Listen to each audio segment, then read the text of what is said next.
two fault lines.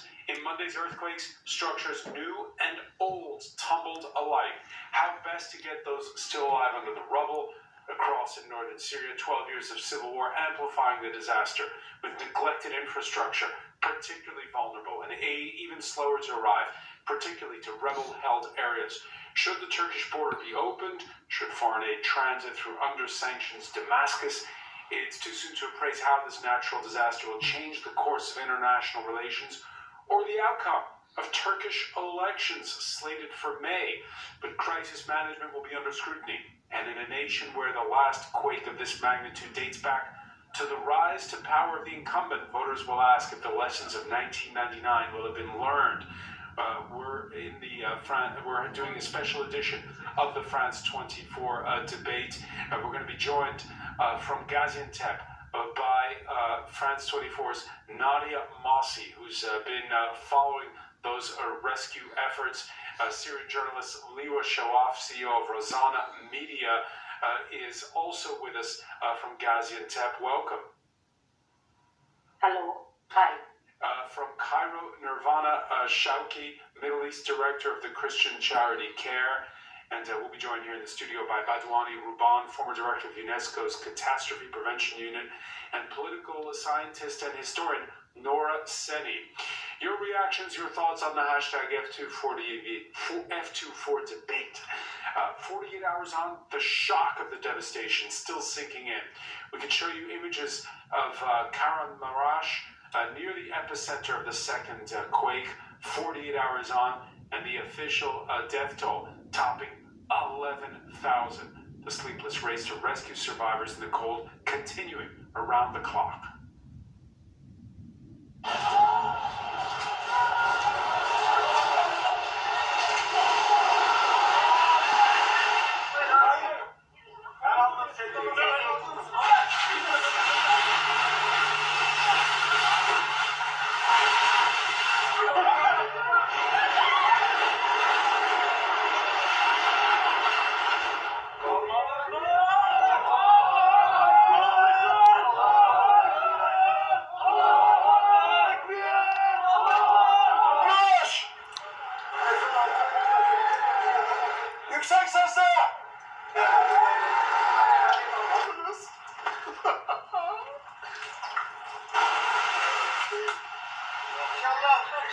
Çok şükür. Çok şükür.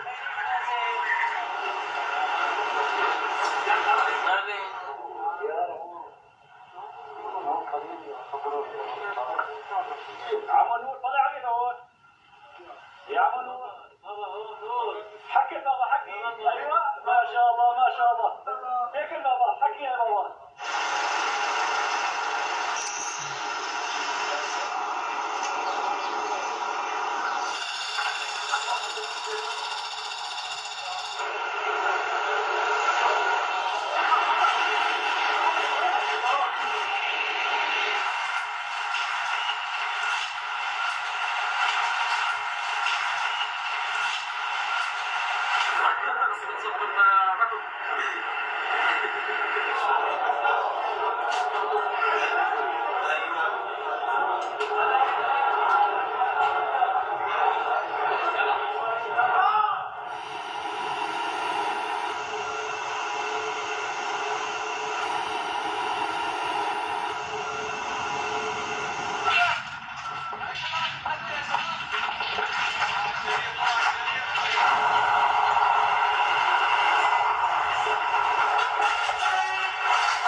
Yeah, let's begin in Gaziantep, near the epicenter of one of the first of those two quakes.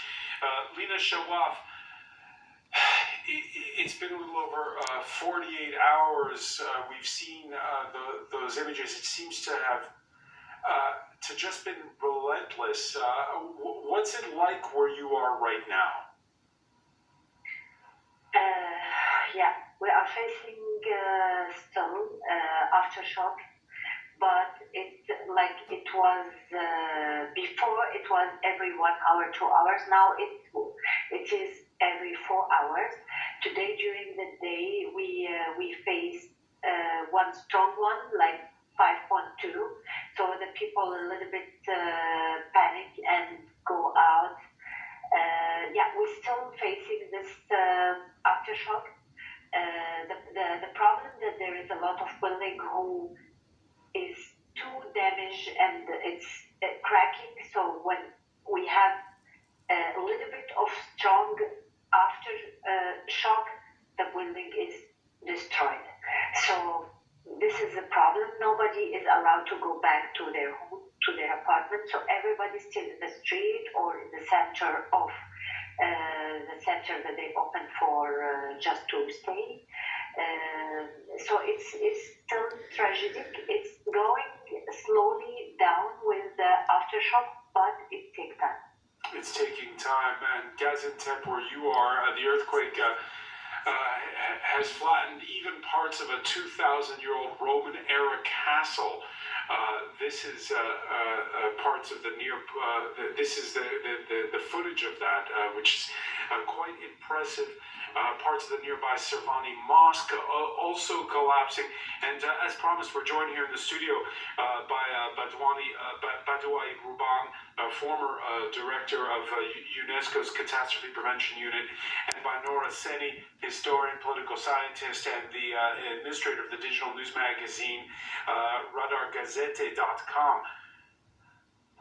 Roman-era structures falling. What's your reaction to that? Great pity, what do you want to say? I think they should have some helicopters Of anyone. I think remove all those heavy things, those planes that come and remove those things, so that people can, used to earthquakes. yes. like they should point out the stuff the helicopters should remove 1999 earthquake, and take it somewhere, like maybe drop it in the ocean or something. There was a lot of disposal of new laws that were. The helicopter needs to come and remove a lot of that stuff, big heavy stuff, For example, so people can get to the people. in the city where people can gather, and that there were these places were not open to construction, etc. And this was not obeyed. I mean, these laws were not obeyed, and the construction. The laws were not obeyed. You see that, guys? When buildings are built, you're supposed to have. So you have houses. You have to know if it's a quake place, if it's a. Just near them, the other building is flat to the earth, destroyed totally. Badouai Ruban, an earthquake of 7.8 magnitude at a very shallow level. Even if you build to code, is it enough? If you build it to code, yes.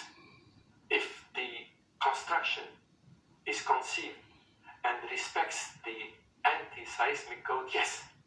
But before I go ahead ahead with the answer to your question. This image of the cultural heritage, of course, time now is not to talk about the subject. Time now is for rescue and relief. I know. It does also remind what we have seen in the Bam earthquake in Iran, when we saw the citadel of Bam, similar image, collapse completely. Because these are 2,000-year-old structures. Yes. Presumably, Yes. those were built to last. They've been through many earthquakes. Yes. But it means also that in a few weeks, both in Turkey and Syria, we will be facing a loss of cultural heritage. Time is not now to talk about this, but we will be seeing cultural heritage, cultural monument affected, collapse, and a loss of this kind of heritage. Now, the earthquake 7.8 is also a big one. It is not a normal earthquake. We have seen a cocktail of factors which will make of this event a major catastrophe, a major event. Joining us now from Cairo, Nirvana Shawki, Middle East Director of the Christian charity CARE. Thank you for being with us here on France 24. Can we call it a perfect storm? What happened on Monday? First of all, that first quake taking place at 4 in the morning at a time when people are at home and in bed and asleep. Yes, absolutely, and thank you so much for having me. It is the perfect storm. It is particularly for the people in northwest Syria. It is a disaster on the so many crises and the so many suffering that they have been living since more than a decade now. And we can see how many villages, many cities have actually been total rubble and are completely lost. And the humanitarian crisis has been exacerbated in the last 72 hours in a more disastrous situation than what we have anticipated ever or expected, especially earlier this year when we were negotiating for the cross-border resolution renewal in early January. We had one medic that we spoke My with kids, on Tuesday. Matthew Said the border was 24 shut. Is it has still the been case? talking about these earthquakes, just so you know. It was actually shut. The crossing was shut until yesterday, but there was an official statement issued by the Bab al-Hawa authorities in Syria that is now accessible to emergency humanitarian relief. Up until That's why I have been praying for Matthew 24. But people around the world seems to think that they should go higher and higher and higher. Like the Tower of Babel, hello? Coordination is actually going to go in tomorrow morning. So we are waiting for this first convoy to go in and for the relief efforts to start arriving to northwest Syria. For an organization such as yours, Nirvana Shawki, is it effectively you're dealing with 3 countries, not 2, what with Idlib being a rebel province of Syria? Yes, absolutely. I mean, I wouldn't call it 3 countries, but the reality is that Idlib and Aleppo and many parts of the northwest Syria have been fully damaged. And of course, I mean, the whole zone of northwest Syria is in a very different setup than where we are looking for the rest of the northeast Syria or the rest of the country. And the main, I would say, that the main challenges that we are seeing now, that it's not just we are trying to respond and to have access, but I think that the relief efforts from organizations working on the ground, like us in CARE International and also Syrian organizations working on the ground, are directly impacted because the aid workers themselves are now part of the affected community. They are caring for their own families, their own lives, their own well-being, and actually struggling to find shelter for themselves to start with. So it's a very complicated operations, I would say, but everyone I believe is living up to the situation. living up to the situation. And those are, by the way, live images that you're seeing from Gaziantep. This is a good example for your new generation, kids. Gaziantep, where we can cross to France. See, you see, that was that little girl that made me very teary today. Well, yesterday. Because these are people running on very little sleep. How cold is it? I mean, I was like, very cold indeed. That's why, at night the temperature here drops to poor -10, face is sometimes looking through that -12 mud. degrees, but nonetheless, the rescue effort here is continuing almost around the clock. I'm not sure whether you can see what's happening behind me, but just to give you a sense, we're in front of an apartment block that has been flattened, and even now, some more than 48 hours after that first quake, the rescue workers here believe there are 4 people still alive behind me here. They've asked us all to speak relatively quietly so that they can listen out for those people, listen out for their voices. They're saying they can detect heartbeats there, but they can't hear them at the moment. So it's a very cold night, but the rescue But it would be operations